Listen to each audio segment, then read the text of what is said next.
నిత్య సత్యములుగా ప్రకాశించి ప్రాచీన సాంప్రదాయమును సంస్కృతిని కాలానుగుణ్యంగా సంరక్షించి దానిని సరి అయినటువంటి మార్గంలో అనుభవించడమే ఈనాటి ప్రధానమైనటువంటి భక్తి ప్రపత్తి. The most important method of enjoying true devotion and prapatti today is to practice the culture and the traditions of the age-old times in the proper way, suiting to the times of the day. సాంప్రదాయమును మనం చక్కని సరి అయినటువంటి రీతిలో పోషించుకోవాలి.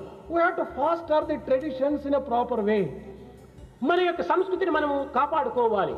We have to protect our own culture. జీవితంలోని సమగ్రతను పోషించుకోవటమే మన యొక్క సంస్కృతి యొక్క ప్రధాన లక్ష్యము. The most important goal of our culture is to have an integral look out. ఈ సమగ్రతను వికసింప చేసుకోవటమే సరైన సంస్కృతి. To flower such kind of integral view of life is the true culture. భగవద్గీతలో 18వ అధ్యాయమునందు 61 శ్లోకములో తాను ఉండినటువంటి యొక్క యథార్థ స్వరూపాన్ని నిరూపిస్తూ వచ్చాడు. తన విలాసమును ఆనందిస్తూ వచ్చాడు. Krishna gave his correct address in the 61th stanza of 18th chapter of Bhagavad Gita. సర్వభూతములు యందు కూడాను ఉండినటువంటి వాడను నేను, కేవలము ఏదో ఒక్క జీవి యందు మాత్రమే కాదు. He has declared that I live in every living being. ఎవరిని దూషించినా భగవంతుని దూషించినట్టే. Whomsoever you criticize, you are criticizing ఎవరిని God. విమర్శించినా భగవంతుని విమర్శించినట్టే.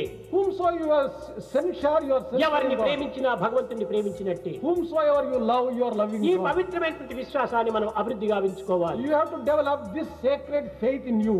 కానీ అట్టి విశ్వాసము లేక దైవము తనకంటే వేరుగా ఉన్నాడనేటువంటి యొక్క ద్వైత భావాన్ని పెంచుకుంటూ పోయే కొలది కూడాను మన జీవితము క్రమక్రమేణా అధోగతి పాలవుతుంది. But as long as you go on developing the feeling that God exists outside of you, you would not be able to get. జీవితం అంతా కూడాను ద్వైత భావంలోనే మనం వ్యర్థం గావించరాదు.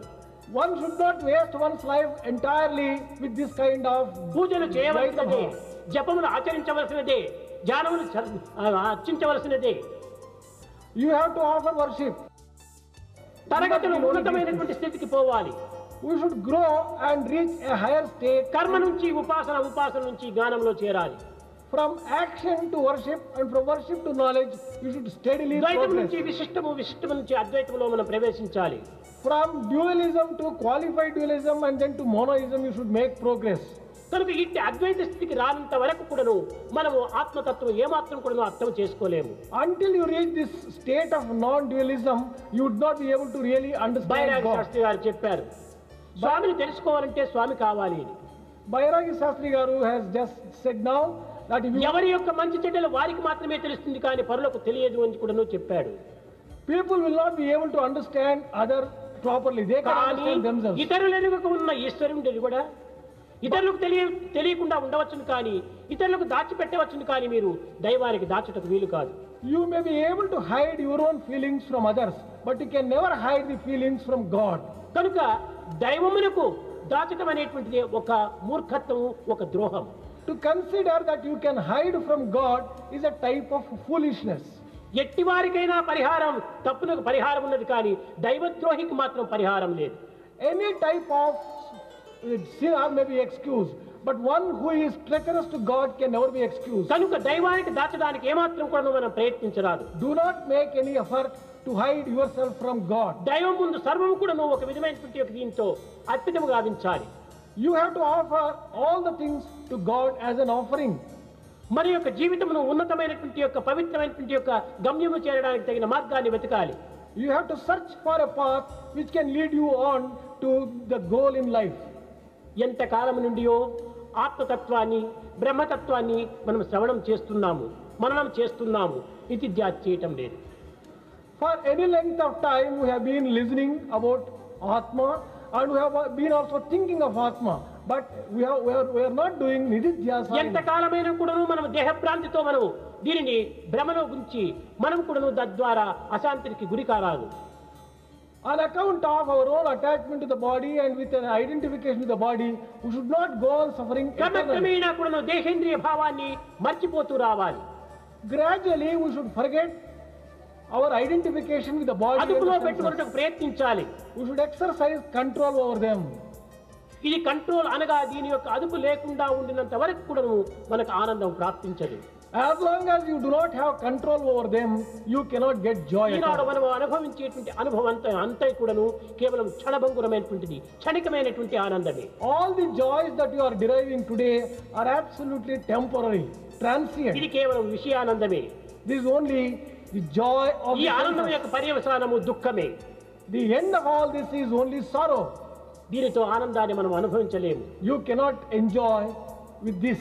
నిత్యానందమును, అద్వైతానందమును అనుభవించుటకు సరైన మార్గము భగవంతుని యొక్క ప్రేమనే. In order to enjoy true joy and eternal joy, love of God alone is responsible and it can lead. కనుక మనము శాస్త్రములు అభ్యసించవచ్చును, వేదములు పఠించవచ్చును, పురాణములు చదవవచ్చును.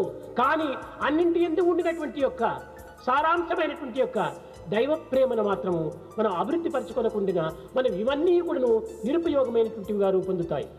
You may read and study scriptures, epics and great texts, but unless you understand the true love for God and experience and practice it, you are not going to Prema achieve anything. లేనటువంటి సాధనలు అన్నీ కూడా కేవలము ఒక సారము లేనటువంటి ఫలములే. All spiritual exercises which are bereft of love, దైవమునకు They are ఆగ్రహం useless. కానీ అనుగ్రహం కానీ ఏమాత్రం కూడా లేవు. God does not have any kind of భగవంతుడు partiality. ఏది చేసినా, ఏది చెప్పినా, ఏది తలచినా ప్రజల యొక్క ఆనందం నిమిత్తమై, లోక కళ్యాణ నిమిత్తమై తాను సంకల్పిస్తూ ఉంటాడు. Whatever God tells, thinks or does is only for the welfare and good of humanity. at large. దైవతత్వాన్ని గుర్తించడానికి చక్కగా ప్రయత్నించాలి.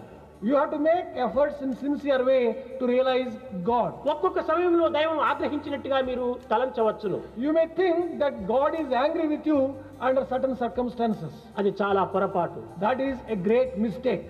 కానీ మీ భవిష్యత్తునందు, మీ ప్రవర్తన యందు చాలా కొన్ని తప్పు మార్గములు పోతున్నారనేటువంటి యొక్క భావం చేత కొంత తాను దూరముగా ఉండినట్టుగా కనిపిస్తాడు.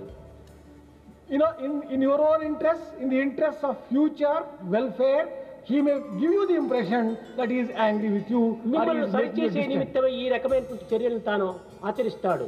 Only to correct you, he undertakes this kind of activity. కానీ అట్టి సత్యాన్ని మీరు గుర్తించక అనేక రకమైన ఆపోహలకు గురి అయిపోయి అశాంతిని పొందుతున్నారు.